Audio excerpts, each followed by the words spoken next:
نکتے کی بات عرض کرتا چلوں کہ شیطان انسان کو دو طرح سے ورغلاتا ہے.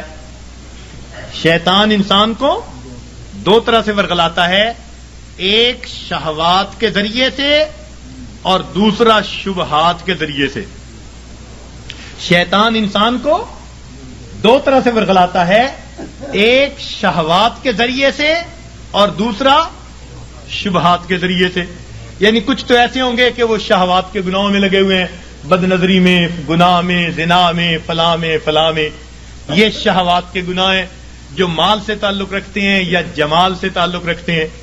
دنیا میں دو ہی چیزوں کے اسیر ہیں نا، کچھ مال کے اسیر ہوں گے، کچھ جمال کے اسیر ہوں گے.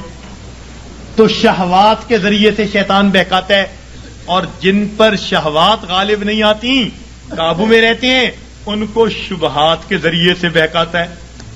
مثلا جی یہ مراقبہ سنت سے ثابت ہے، جی یہ بیعت واقعی ضروری ہے، جی یہ پیری مریدی اس وقت بھی تھی. اس قسم کی باتیں شبہات والی ذہن میں ڈالے گا. اور یہ شک ایسی بری بلا ہے کہ یہ انسان کے اعمال کی بنیاد کو ہلا کے رکھ دیتی ہے. اس لیے قرآن پاک میں ابتدا سے ہی کہہ دیا ذالک الکتاب لا ریب فیہ ھدی للمتقین. ھدی للمتقین بعد میں کہا، پہلے کیا کہا؟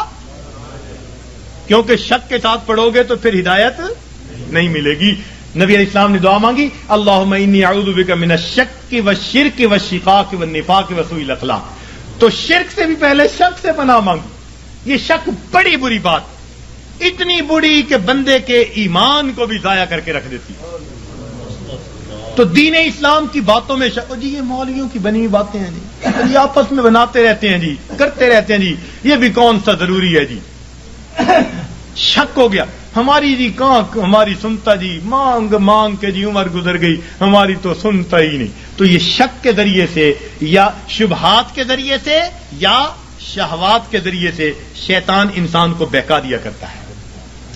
تو انسان پر مصیبتیں اللہ تعالیٰ بھیجتے ہیں، کبھی گناہوں کی وجہ سے تاکہ یہ باز آ جائے، اور کبھی اس کو اپنے قریب لانے کے لیے. اور اس کا ایک ہی حل ہے کہ ہم اپنے گناہوں کو چھوڑ کر اپنے پروردگار کی طرف قدم آگے بڑھائیں.